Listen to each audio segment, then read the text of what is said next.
Оваа прво издание на Луѓе и места во 2014 ќе го започнеме со муабет за врвот. Не случајно.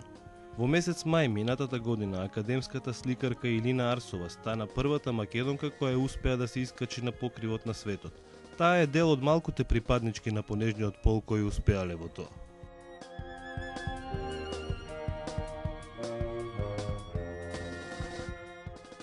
После 10 години номадски живот со незиниот партнер Илија Ристовски и освојување на многу врвови и искачување на различни качувачки насоки на големите планини ширум светот, таа својот духовен и креативен мир, тоест својот базен камп, го најде во Охрид, поточно во Лагадин, каде што во семејната куќа го стартуваше хостелот Икар Хат, кој им нуди еден поинаков одмор на гостите.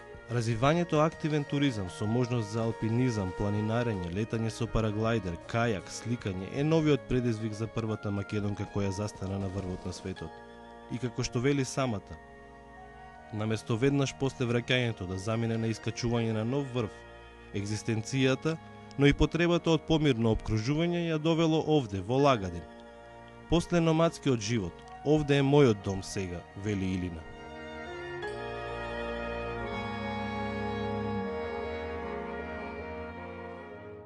Уште од влезот добре дојде ќе ви посакаат фотографии од нејзините подвизи, како и рециклираните предмети на кои Илина им дава втор живот преку креативните интервенции врз нив. Овде таа прави спој од уметност, екологија, здрав живот и спорт, како и во нејзиниот живот.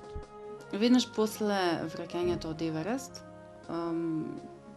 чувствував некои промени кај себе, така што барав некое место потивко каде што ќе може да се инсталирам и каде што ќе може да ги споделувам моите искуства со мои пријатели, гости и да го промовирам сето она што јас го сакам кон поширока јавност, да се залагав веќе подолго време за промовирање на алтернативниот, активниот туризам, авантуристичкиот туризам и одлучив дека Охрид ќе биде едно такво место. Секако беше помирно и потивко од скопските гужви во летниот период. Така што, да, конечно си го најдов домот овдека. За среќа, ова е фамилиарна куќичка, која што е само адаптирана за да може да послужи како комерцијален објект или хостел, односно центар за спортско-ликовни активности. Љубовта кон планините кај неа е поврзана со љубовта кон височините. После долгогодишно летање со параглајдер, дошло искачувањето на големите врвови. Јас бев и страстен параглајдерист повеќе од 10 години и сето тоа се спојуваше во финалната цел да секое следно искачување да се искачувам се повисоко и повисоко.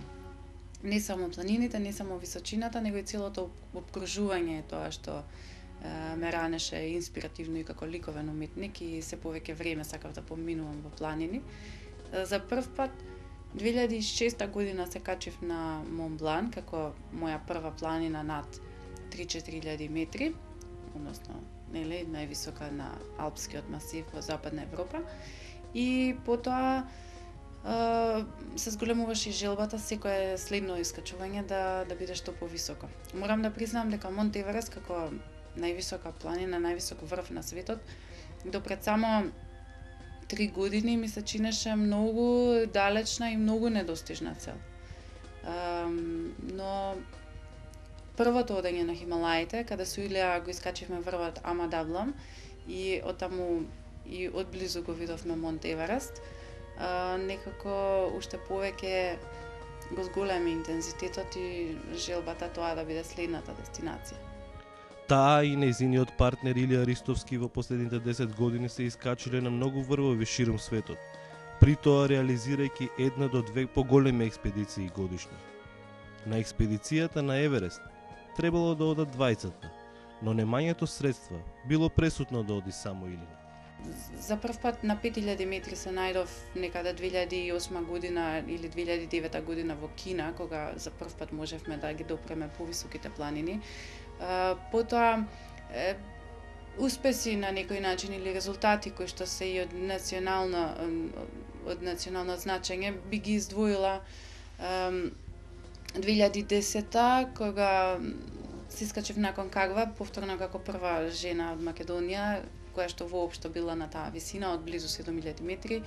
2011 ми се чини дека со Илија бевме првиот македонски тим кој што се искачи на Матерхорн со пристап од италијанска страна, со скачување на Лавовскиот гребен. Ама Даблон 2011 година исто така. Се обидовме на Денали 2012 година. 2012 година исто така бев и лидер на експедиција на Килиманџаро, односно бев организатор на експедиција на Килиманџаро. Што имаше понатаму? Не знам, имаше и многу други активности кои што, бидејќи јас сум малце мултитаск, не сум целосно посветена на планините, за жал, бидејќи морам екзистенцијата да ја барам и на друго место, имаше склопи од други битни настани, како на професионално, така и на ликовно поле. Така, конечно 2013 се случи моментот, конечно се тргна на Монт Еверест. 2 месеци трајала експедицијата и нејзиниот престој за аклиматизација на Хималаите. За разлика од претходните нејзини експедиции, кога сами се грижеле за се, овде било поинаку. Станува збор за едно долго патешествие и мене можеби беше прв пат да бидам дел од така една организирана група, која што сепак беше мала, скромна експедиција во споредба со другите. И навистина се гледа дека тоа голема олеснителна околност, дека кога се вратиш ти од некоја аклиматизацијска тура, се враќаш во базниот камп уморен и не мора допрва сега да наоѓаш снег, па да топиш мраз, па да правиш вода, туку знаеш дека туку има човек кој што е одговорен и секогаш ќе има топол чај да се напиеш за да се хидрираш, бидејќи тоа е најбитно. А инаку јас лично ги сакам тие моменти кога сум сама во планина и сум го правела тоа сама на Конкагва, сама носев шатор, сама го поставував, сама си носев се што беше потребно и за кампување и за качување на планината.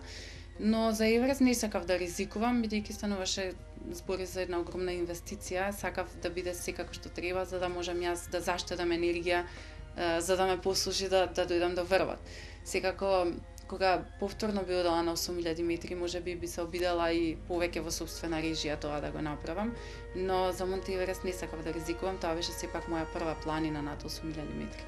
Инаку нашата екипа беше многу интересна, бевме 7 члена, сите беа многу искусни, сите беа независни, одевме, значи имавме клучни точки кај што треба да се состанеме или ако не се состанеме да комуницираме преку радиоврска, но бевме постојано независни за време на искачувањето, освен последниот ден на врвот кога имавме директно придружба од шерпи. По завршувањето на процесот на аклиматизација се чекало на вистинските временски услови за да се искачи на покривот на светот. Во моментот кога ќе се отвори временскиот прозорец, како што се нарекуваат погодните временски услови за качување, може да започне искачувањето. Ние чекавме околу 10 дена на базниот камп за да се отвори таков временски прозорец, што се исплатеше бидејќи навистина имавме добри услови за време на искачувањето, минимален ветер, температурите беа нормални со оглед на висината и на екстремните услови. И единствено што се качивме на врвот среде ноќ. И сега имавме навистина во време, имавме скоро полна месечина, имавме некој вид на осветлување, нешто можевме да видиме околу.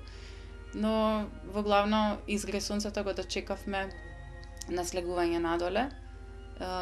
Тоа беше навистина преубава гледка. На врвот бевме 3 часот и 15 минути наутро. И тоа само тројца од нашата група. Некој се откажа, некој претходно се качи, претходниот ден. На крајот бевме тројца, кои што непосредно еден позади друг во разлика од 2-3 минути се искачивме. И очекувавме да бидеме на врвот на изгресен се, но се движевме со добро темпо, немаше гужва на патот, така што се искачивме неколку часа порано од тоа што планиравме. Тоа е супер време за искачување од јужното седло, од последниот базен камп до врв. 7 часа е добро време. Во моментот си и возбуден, и уморен, и знаеш дека уште многу пат те чека надоле и немаш премногу време да се радуваш, не можеш не си ни свесен дека си дошол таму. Треба некој да те штипне, валјда, да те разбуди од сонот.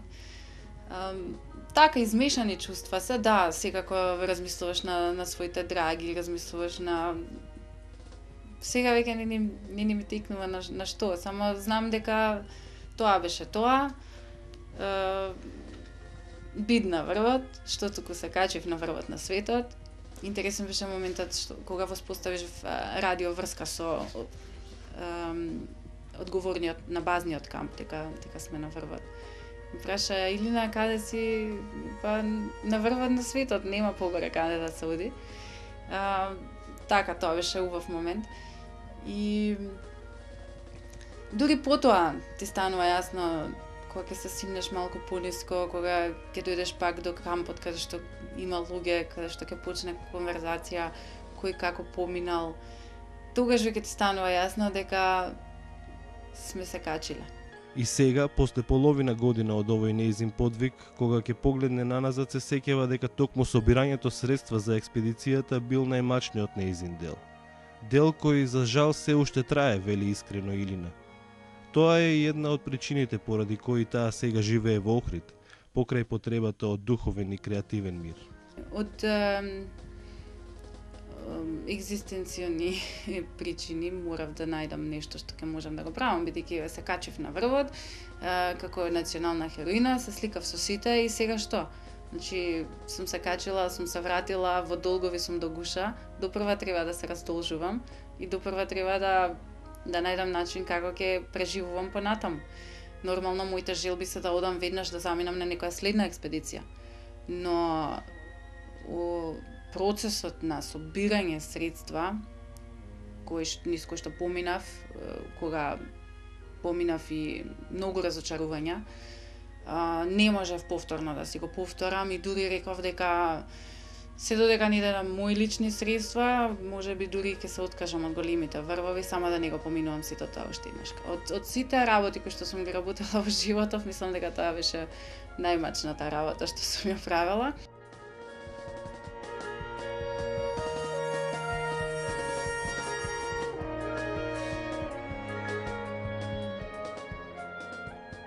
И покрај тоа што делуваше дека е невозможна мисија, на крајот сепак со голем напор и труд и посветеност и љубов се реализираше сето тоа.